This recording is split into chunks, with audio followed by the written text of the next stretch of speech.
नमस्कार, कियांशी क्रिएशन या यूट्यूब चॅनलमध्ये आपलं स्वागत आहे। मी काजल।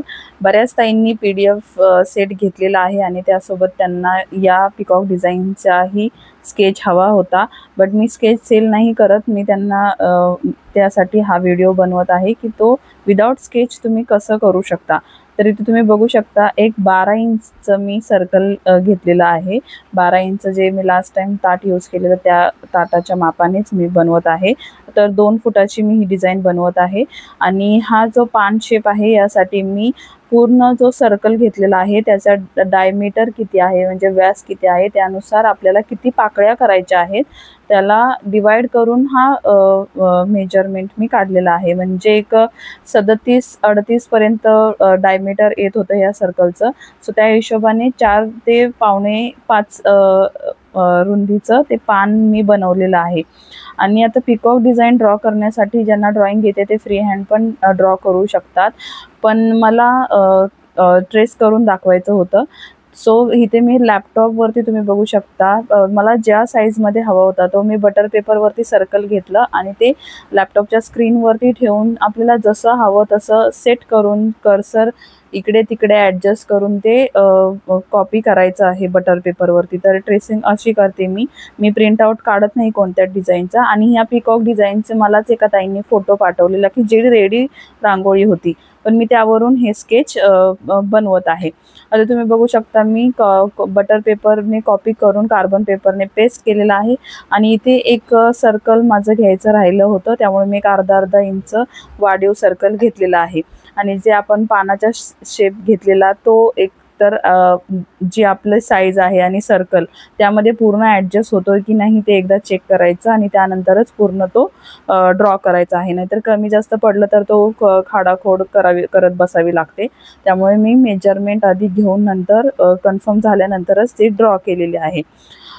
तर इथे तुम्ही पानाचा शेप अजूनही त्याला देऊ शकता। इथे मी नॉर्मलच दिलेला आहे, जास्त दिलेला नाहीये। आणि आतापर्यंत तुम्ही 8 पाकळ्यांची रांगोळी बघितली असेल, 8 पानं होती, पण इथे मी अर्धा इंच वाढीव सर्कल घेतल्यामुळे इथे माझ्या 9 पाकळ्या झालेल्या आहेत, पानं झालेली आहेत। पण काही नाही, छान वाटतं आहे। फर्स्ट टाइम ट्राय करणार तर 19-20 थोडंफार होतं, काही हरकत नाही। आणि ते जो 2 पानांच्या मधला शेप आहे तो पण मी 2 पानांचं सेंटर ठेवून केलेला आहे। ते तुम्ही व्हिडिओमध्ये बघू शकता, तसं तुम्ही करू शकता। आणि इथे आपलं फायनल डिझाइन रेडी आहे आणि ॲज इट इज आपलं वुलनचं काम चालू करायचं आहे आणि व्यवस्थित असं स्टिक करायचं आहे। डिझाईनच्या जे कलर्स आहेत ते जर अवेलेबल नसतील तर थोडेफार तुम्ही ॲडजस्ट करू शकता। इथे आता माझ्याकडे ब्ल्यू कलर नव्हता, जी ब्ल्यू कलरची शेड होती तीच मी यूज केलेली आहे।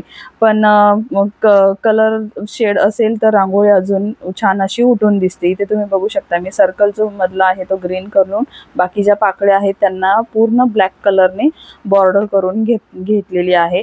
आणि जसे की आपले ग्रीन शेड आपल्या मोरपंखामध्ये जसे कलर्स असतात तशा शेडनुसार इथे मी प्रत्येक कलरच्या 2-2 लाईन दिलेल्या आहेत वुलनच्या।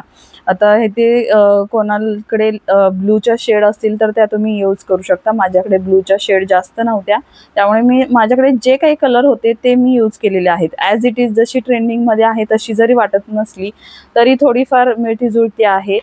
कलर नाही तर हाच कलर हवा तोच कलर हवा असं काही गरजेचं नाही। आपली रांगोळी आहे, आपण हव्या त्या प्रकारे सजवू शकतो। फक्त मोरपंखचे कलर जे आहेत ते थोडेफार ब्ल्यू शेड किंवा जसे मोरपंखात आहेत तसे असतील तर ते अजून छान वाटतात।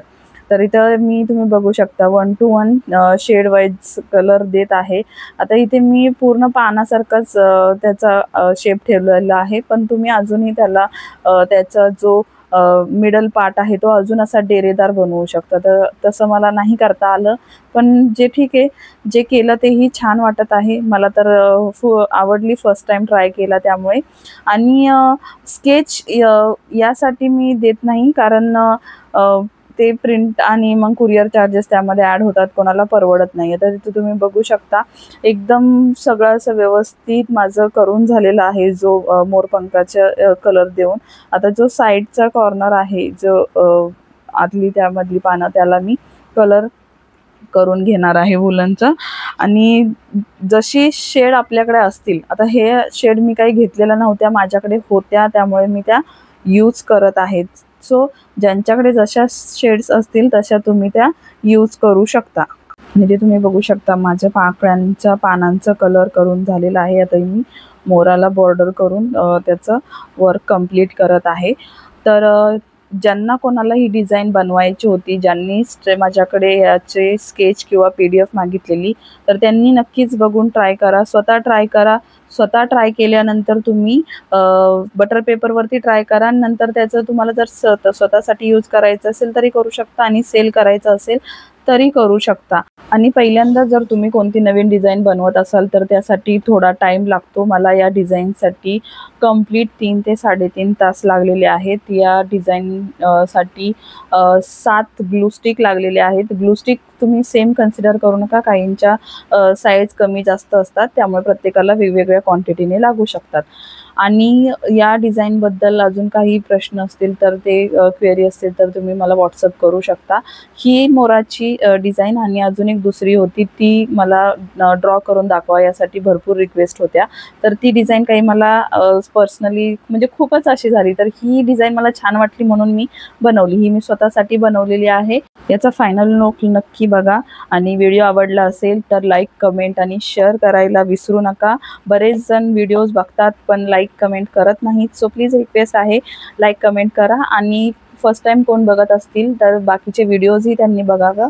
आवडल्यास नक्की नवीन व्हिडिओसाठी, नवीन अपडेटसाठी चॅनलला सबस्क्राईब करा. आणि आपला इन्स्टा पेज आहे, इंस्टाग्राम पेज सेम नावाने आहे कियांशी क्रिएशन्स काजल साळुंखे, तर त्या पेजलाही तुम्ही विजिट करा. आवडल्यास नक्की फॉलो करा.